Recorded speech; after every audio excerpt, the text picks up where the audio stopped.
Welcome to Module 6, Lesson 6, Drawing Geometric Shapes. Okay, so the actually the purpose of this lesson is to become familiar with the tools of constructing shapes through problems. Okay, you guys will construct several basic geometric shapes and composite figures. All right, we will be using a ruler, a protractor, and a compass to draw these simple figures. Okay, and even though you have probably worked already with a ruler and a protractor, you may or may not have had some experience with a compass. And we'll talk about these things in a minute. But by the close of this lesson, it is hoped that you will be able to use a ruler, protractor, and compass to draw these simple figures on your own. Okay, and again, if it doesn't come quickly, that's fine. Just some good practice to have. So that's basically what this lesson 6 is intends to do. If you decide not to actually go through with this lesson, that's up to you. But I am going to produce it nonetheless. Okay, so with no further ado, here we go. All right, so here is the compass. Okay, and those of you who have used the compass, you know that it can be a little bit difficult at times to use. Some of the issues are, when you turn it. Okay, you're trying to first of all keep that point. So that that is where the sharp point right there is where you're going to put your landed on your vertex. Okay, and move from there. That's probably, in the case of a circle, of course you're drawing circles with these, that is the center. All right, and this little adjustment over here is how you set your, very different color. Right over here is how you adjust for the length of your radius. Okay, you can set that right there. And of course here's your pencil. Some issues are holes in the paper, also keeping your pencil still, spinning it without moving it. So it's not a perfect piece of equipment, and I'm not sure if, I think it is used still quite often, but there are alternatives, and one of those alternatives actually is this, and it's called considered a safety compass. All right, which some of you may have already. I thought I gave out a few of these. If not, they are here at the campus, at the annex, so you can borrow one, or not borrow, but you can have one, take one. There are other forms of those as well. They work. You have two different scales. You have your metric scale here, and then you have your standard scale here. Of course, this is in inches and increments, and then metric, of course, is in millimeters and centimeters. All right. So right here there are two holes. There's a hole there and there's a hole there, and you can slide this up and down to set your again your radius. Okay. So when you set your radius, and then you hold, you're going to put your finger down on that to hold that down, and then your pencil is going to go in one of those holes, and then you're going to just move it around like this and form your perfect circle. Okay, so when you hold this is your pivot, place of pivot right there, and this is your pivot point right here. Okay, set at the center of your circle. Okay, so those are those two tools. I think I prefer this latter one right here, the safety compass, and there are other forms of those over the what we consider now kind of an old-fashioned compass. So anyway, another piece of equipment that we will be using is, of course, the old-fashioned and never out of fashion, actually, protractor. Okay, to create our different angles, right? Because we will be talking about creating different angles here. Okay, and and we'll talk more about how to do that as we move along. But anyway, these three pieces of equipment, along with a ruler, But again, if you have this one, you also have a ruler, a straight edge ruler right here. Okay, these can be used as rulers as well. So yeah, whatever you, those three pieces of equipment would be great, and if you have a ruler to go with it, that would be even better. Okay. Okay, so yeah, exploratory challenge here says we're going to use a ruler, protractor, and compass to complete the following problems. Okay, there's going to be a few of these to go through. And firstly, as ridiculous as it sounds, I mean, using a ruler to draw three segments of the following length, is a worthy thing to do. And again, I know you're probably saying, well, I know how to use a ruler. But the truth is, many don't, and you don't basically because we haven't had a lot of experience with it. Just don't do it much at home, and it's not just homeschoolers that don't. I mean, kids on campuses don't either use their rulers. Don't use the tools of math quite enough. Okay, so anyway, I just want to show you. Let's just go through this. You can do it as well if you get your ruler, but I just want to go ahead and just point a few things out about a ruler. Okay, so bear with me. So here is a ruler, and honestly, even 7th graders, even 8th graders, still, when they are confronted with a ruler such as this one, are not quite sure on which side to be looking. Okay, we are talking about centimeters right now, and therefore that is this side right here. Okay, this is our centimeter side. Now the centimeter side, the centimeters are marked here. Okay, here are the centimeters. That's 21. Here's 1, 2, 3, 4, etc. Those are the centimeters. Now, the reason you see mm down here, this which stands for millimeter, is that is the smallest increment. Okay, all those 10 little lines that separate 1 centimeter from the other, those are all millimeters. Okay, so very often I have kids, find the centimeter side of the ruler, and they'll say, well, there is no centimeter side of the ruler. So they'll just think it's this one because this one is millimeters. So they got to figure this one's centimeters. Okay, but of course it's not. This, of course, is our inch side. And our inches are very different. They are separated into half inches, quarter inches, eighth inches, and 1/16 of an inch. Okay, that's how the inch side of the ruler is divided up. Okay, but we are concerned with the metric side, and truly and honestly, in terms of academic pursuits, metric will be favored always. Okay, not in our world of construction necessarily. The inch side will most likely here in this country will be preferred. Okay. Anywho, we're going to use that centimeter side. That's what we're going to be interested in. The first one asks us to draw a segment that is 4 centimeters long. Well, there it is, 4 centimeters. It's on that centimeter side or millimeter centimeter side, and there it is. Goes right to the 4. Okay, so that is the 4 centimeter side. Okay. That is also known as, we don't necessarily do this, but I'll show you with the next few examples, but AKA, also known as 40 millimeters. Okay?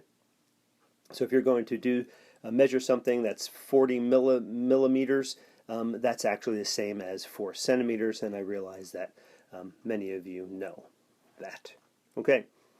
Now here is our next measurement. The segment was 7.2 centimeters. Now that 7.2 centimeters is AKA, also known as 72 millimeters. Okay, and there it is. It's to the 7, and then two dashes after that, or 2 lines after that, which with each line being a millimeter. Okay, and each 1/10 of a millimeter is 1/10 of a centimeter. Okay, each millimeter is 1/10 of a centimeter. So when you look at this, when you look at right here, when you look at this 0.2, that all you do is add another 2 millimeters to that. So 72 millimeters is the same as 7.2 centimeters, or 7 and 2/10 centimeters. Okay, and then the last one was 12.8. Okay, and that is all the way to the 12, and then 8 little slashes over before you get to the 13. Okay, and that is also known as 128 millimeters. Okay, so a little bit of conversion there. You take your centimeters and you multiply by 10 to get your millimeters. All right, but those are the three line segments, and hopefully you draw those yourself. Really appreciate it. Of course, I can't check it, but I'd love to see that you did this. And again, just some practice using the ruler. Yeah, and it's good to practice. Okay, so before we go ahead and do number 2, okay, number 2 here in this exploratory challenge, I want to just go over the steps of actually using a protractor. Okay, using the protractor, that a semicircular type thing, plastic thingy-dingy, which most of us should have. I'm hoping you guys do have at home. If you don't, please go grab one. Anyway, so you're going to draw a line. Okay, first thing you're going to do is draw a line, like a straight line like that, like I did right there. It's nice to have maybe some graph paper or something to draw that line on to make sure it is straight. Okay, and then you are going to put your protractor on that line. Now you see you're going to, so the line is right here. You can see the line actually extend beyond the protractor right there. Okay, so the protractor itself, the good ones, I think the better ones, have that line. If you notice, see that line right there that moves along the bottom of the protractor. Okay, match that line up, line that up to your line that you've drawn. Okay, then there's that notch in the middle, a little notch, a little hole. Okay, that's in the very center of the bottom of the protractor. Okay, you're going to put that on your vertex. Okay, wherever your vertex is going to be, and of course your vertex is where two sides meet, or the where an angle is going to come off of. Okay, so we're going to draw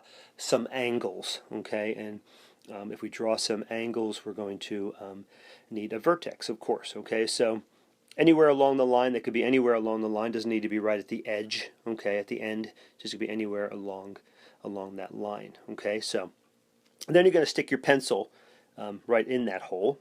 Okay, and I'll show you a picture here. Next picture is of me doing that. Okay, so I have my pencil. My pencil is in that hole, and now I have what I have done. And you notice what I've done with my with the protractor is I've actually spun it. Okay, so I've spun it until I can see right here, I can see 50 degrees here, and then 130 here. Okay, so right there it's at 50 degrees. That is 130 degrees, right? Now what that means is the way I have spun my protractor, I am going to read from the top. Okay, so I'm going to read from the top. So the angle I am creating, and actually I'm creating two angles at once. This angle here that I'm going to draw, because I have my straight edge right here, okay? Here is going to be 150. Here's going to be 50. And then this one over here, this other one I've created, is going to be 130. And of course we know that because a straight line is 180, all right? And these two, of course, are what we call supplementary, okay? Supplementary angles, if we remember that, all right? So whenever I draw a line using my protractor off of it, or draw a ray, pretty much draw a ray off of a straight line, I am actually creating two supplementary angles at the time. I read from either the top or the bottom to tell which is which. Okay, because you can see that one moves this way all the way from there to there, and then this one here moves that way. Okay, alrighty. Anywho, yeah, so you do that and then you draw the line, which I did. And then I came up with this. Let me just clean all this up here. So, all right, yeah. So there we go. I have drawn my angle. Okay, and again, I have drawn two supplementary angles. I've drawn this one here, which was 50 degrees. This one here, which is 130 degrees. Okay. All right. So yeah, just keep looking back at this if you need any assistance. And so now we're just going to move on, and we're going to do number 2. Where we're actually going to create or draw complementary angles. Okay, now complementary, as you remember, equal up to 90 degrees. Okay, so let's go ahead and take a look at that problem. Okay, so here we are. This is number 2. Draw complementary angles so that one angle is 35 degrees. And then you're going to label each angle with its measurement, as you saw me just do. And then one little question at the end there: are the angles required to be adjacent? Do they need to be right next to each other like mine just were? Is that a requirement, okay, for them to be complementary? Okay, so give that a whirl, and I'm going to go ahead and create one here. And then we can you can look at it and see if yours looks anything like mine. Okay. Okay. Well, let's see how I did this with this protractor. Hopefully, you can learn something new about how to use this protractor. I am learning how to use it better myself. So here we go. So first thing I did is I drew my straight line. I just used the bottom of the protractor for the straight edge, and I had my my notch, my pencil with my pencil in my notch, just to use as a pivot. I pivoted until I had my 35 degrees over here, kind of dialed in a sense. Okay, you can see that line, so across that. All right, and then next, well, actually before that, of course, I drew my line right there. All right, I drew my line, and then I went ahead and there's my line. You can see that the one I just drew. All right there. And then I went ahead and just took the protractor again and set it up for 90 degrees, as you can see right here. Okay, 90 degrees. And I just made sure that the line passed right through that 90 and then straight through the vertex right there. Okay, so you can see, just line that up really well, and just getting my edge right there at the vertex. Okay, so let me get rid of all that mess. And then I went ahead and just drew my line up there along the edge, and I ended up with that, not with that. Okay, and there you go. There is my final. Oh, I didn't draw my little angle. Whoops, didn't draw my little angle notation there. Okay, my angle arc. All right, so there we have a 55 and a 35 degree angle. Of course, those are complementary. And of course, the reason they're complementary is that they equal up to 90 degrees. Okay?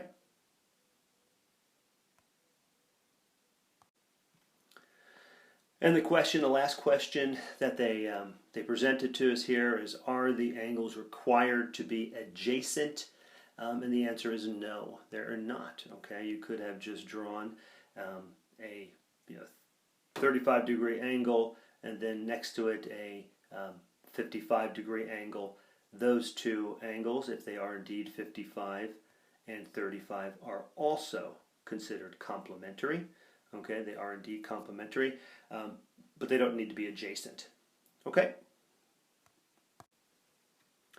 Okay, this next one will be a fun one. Go ahead and see how it works for you. Draw vertical angles so that one angle is a 125 degrees, and label each angle formed with its measurement. Okay, there you go. Vertical angles. What do you remember about vertical angles? Go ahead and use your tools and take care of that, and come back and check in. Okay, so in order to draw my vertical angles, the first thing I did was just drew a straight line.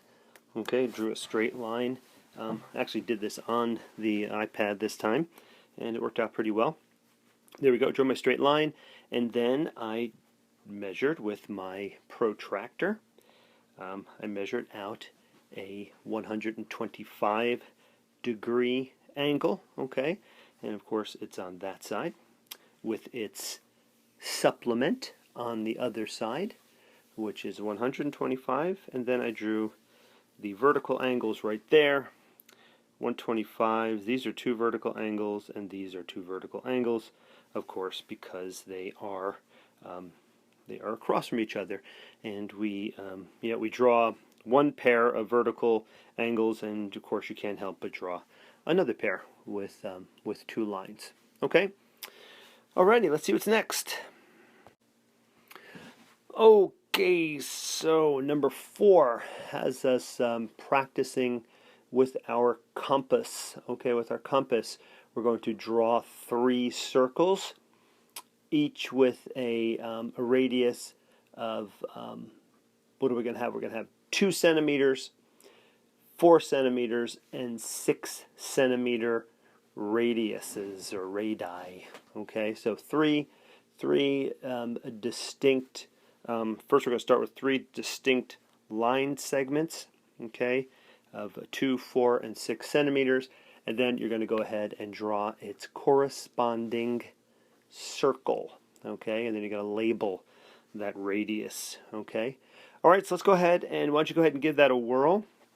See how that works out for you. Actually, we were making, if you remember, we were making circles there in one of our units, and you might remember way back when we did that, and you'll be able to apply it here. Okay, and again, we're trying to use these tools. I'm hoping, and though I can't check it, but I'm hoping that you are actually practicing along here with me.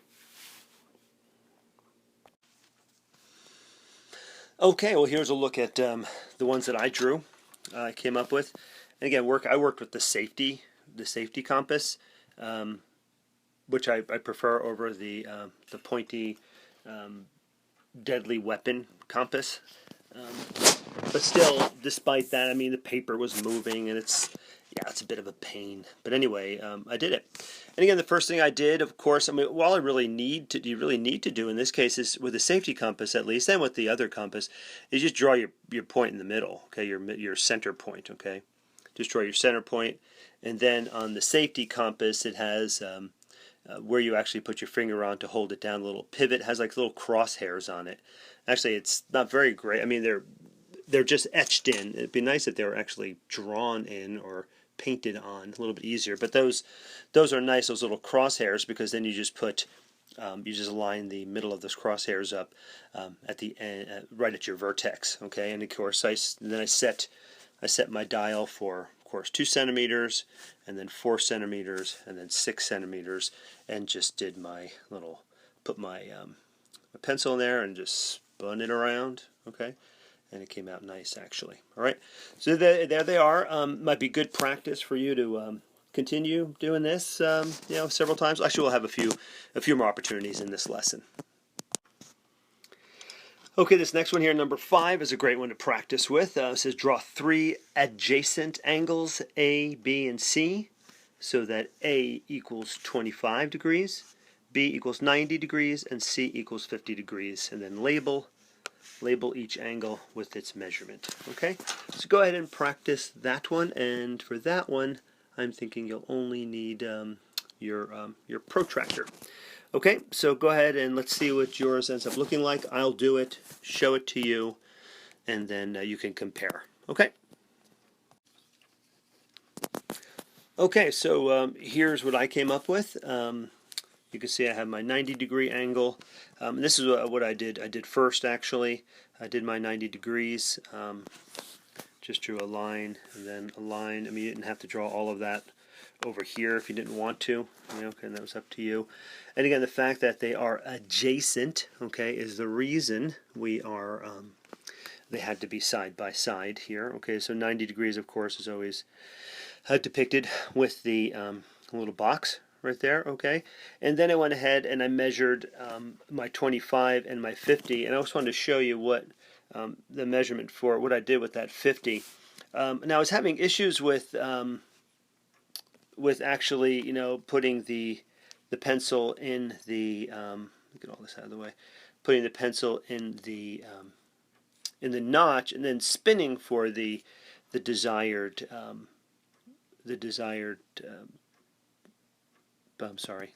angle. But what I did do is I just laid down the protractor like here. Okay, so here's my line, and laid it down. So this, of course, this line here was lined up with the line that I had, and my notch is right in the vertex right there. And then I went and I looked and I measured. There's my 50 right there. I measured the 50, and I went ahead and just put a dot. You could put a dot here at the top. You could put a dot here. There's a little slit in the middle there, and you could put a dot over here. And then when I took it away, then I went ahead and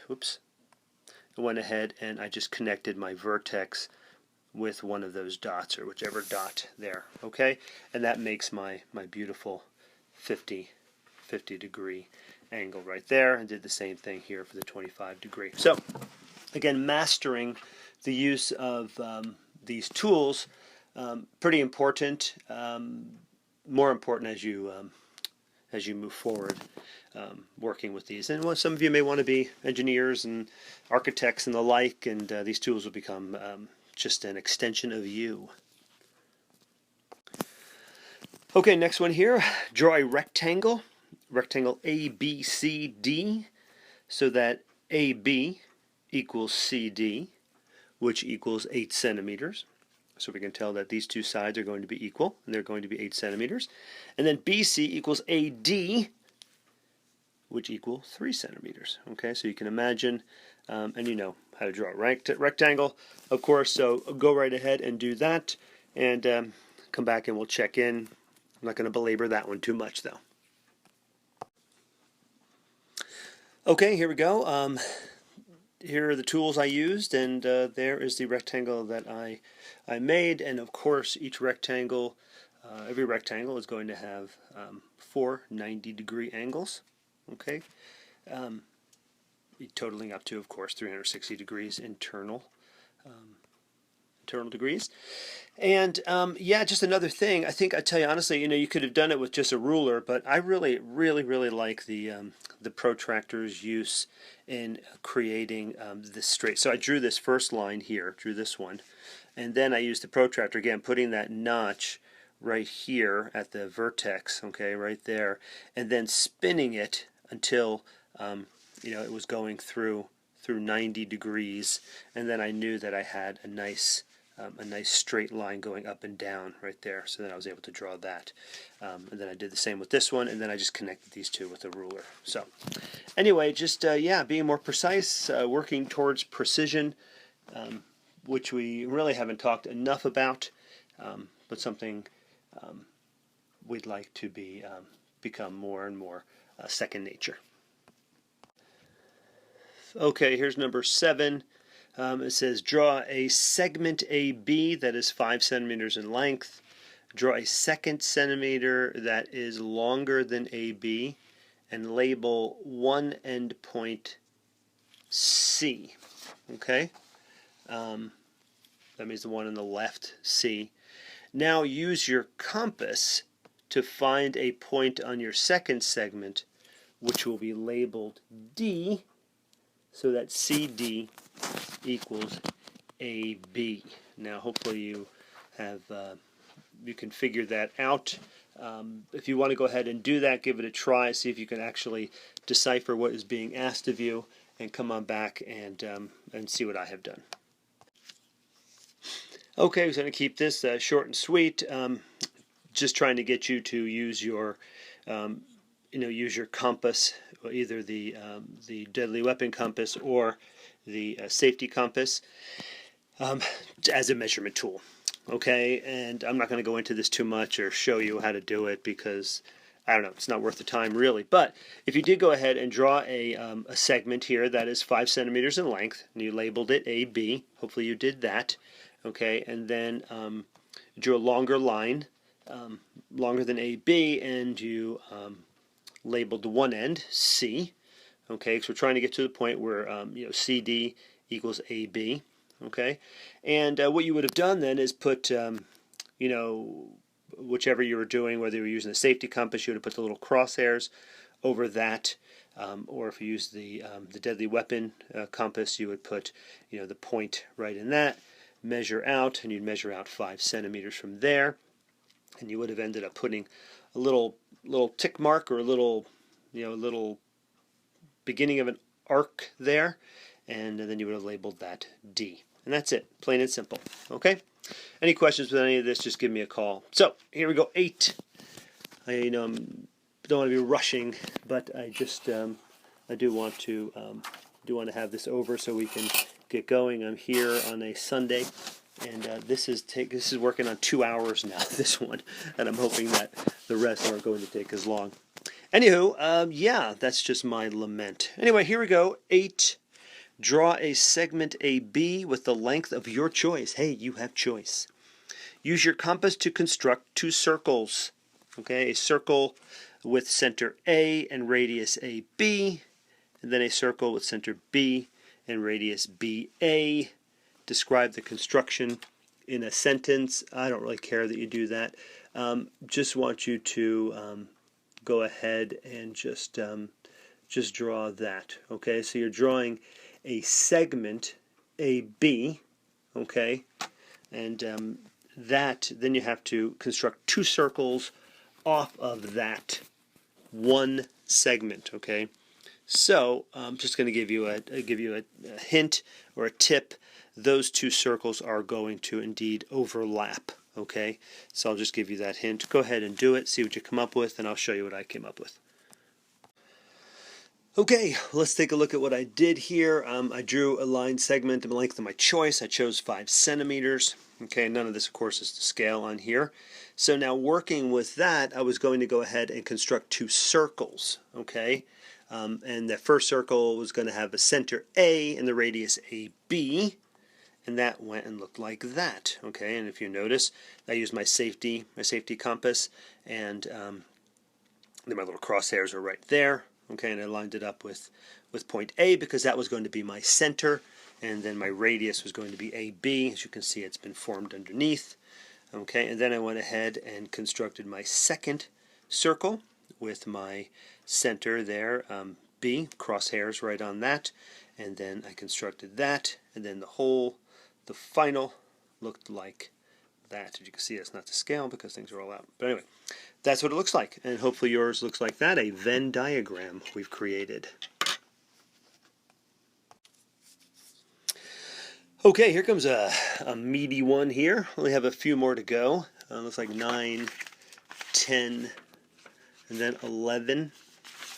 And then we'll be closing. Okay, so here we go. Draw a horizontal segment AB, 12 centimeters in length. Okay, and that's off of that line is where everything else is going to come off of. Okay, and again, remember to label everything, and you're going to label that segment AB.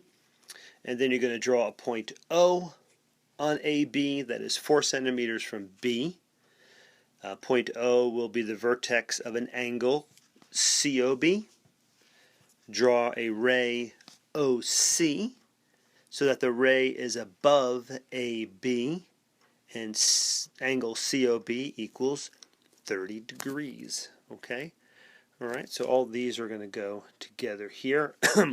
Then you're going to draw a point P on AB that is 4 centimeters from A, and then the end point, point P will be the vertex of an angle CPQ, and then draw ray PQ so that the ray is above AB and angle CPO. Okay? And that CPO is going to equal 30 degrees. Okay? And these go together. So anyway, that is a lot of instructions.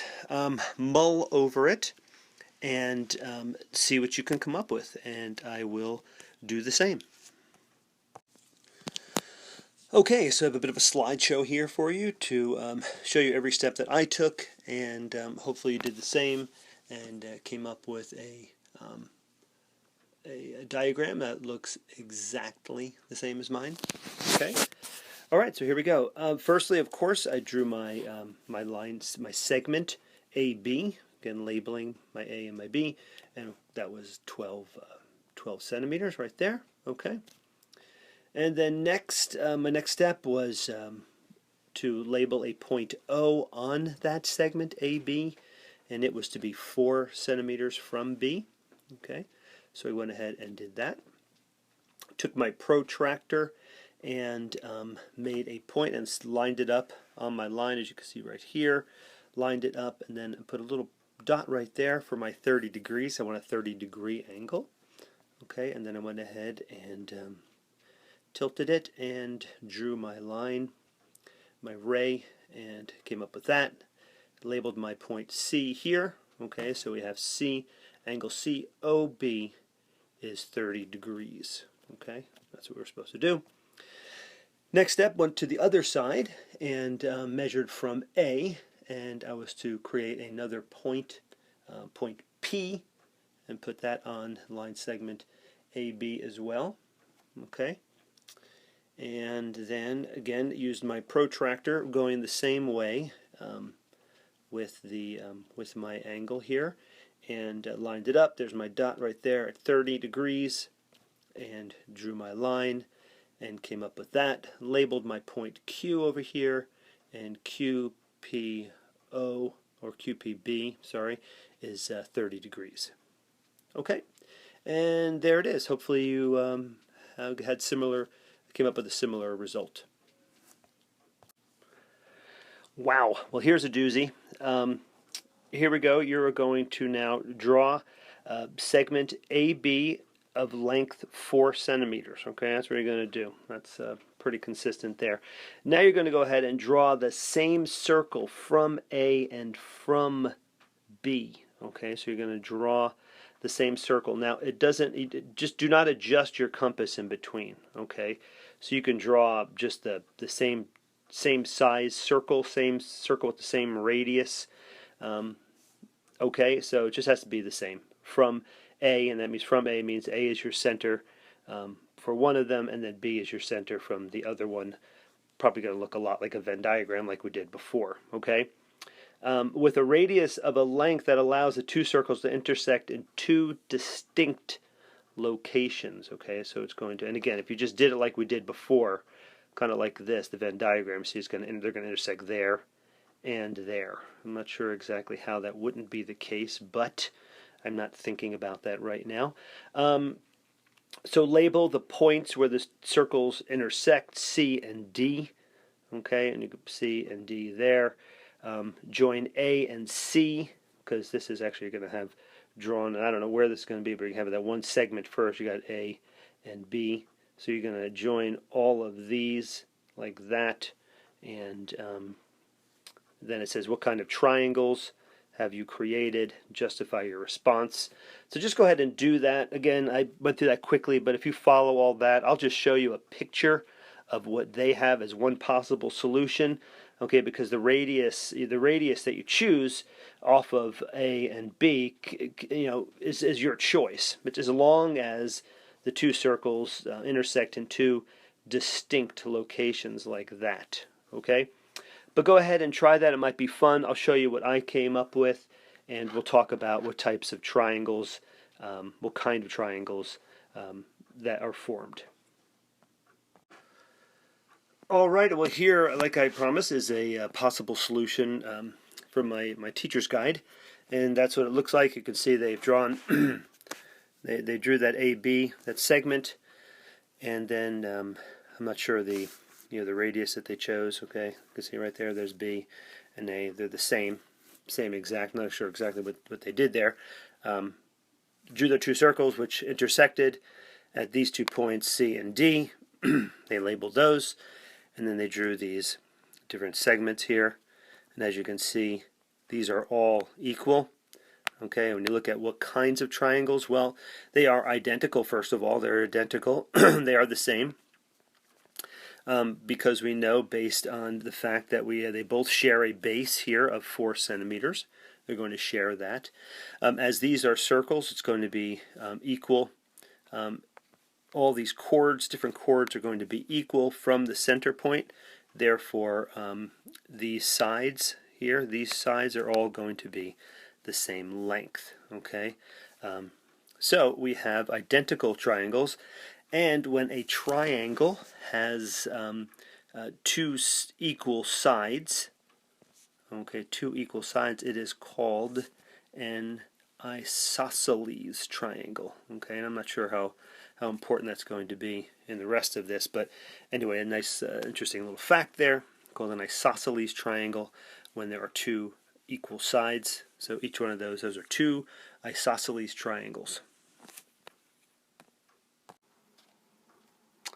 Well, I must be a little punch drunk here because, like I told you, I've been doing this 2 hours now, and this last one has got me a little bit flummoxed here. But determine all possible measurements in the following triangle and use your tools to create a copy of it.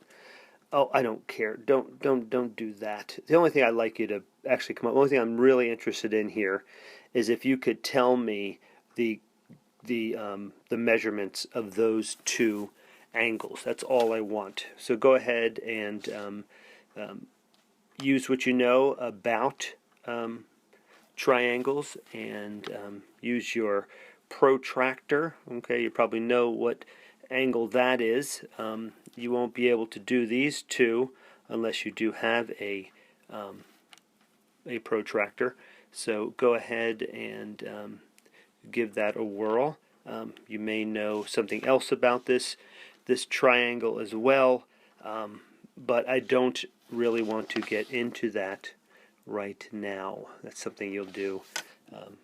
It's called the Pythagorean theorem, and that's something you'll be doing next year. I don't think it's going to come up, but who knows? It might.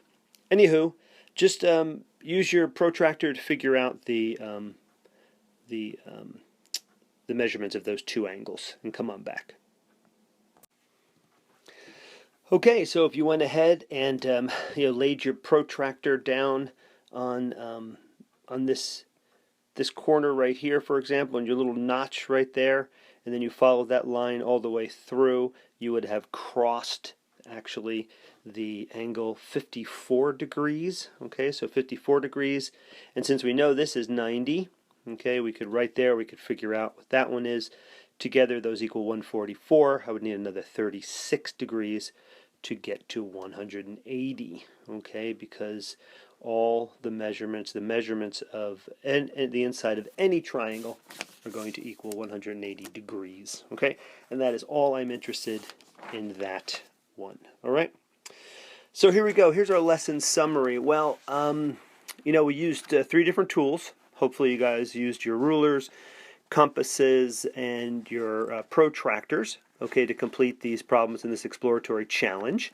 Okay, you probably used a couple of those. Of course, you used a ruler before. Hopefully you'd use a protractor, and hopefully you feel a little bit better with those watching my examples. Hopefully.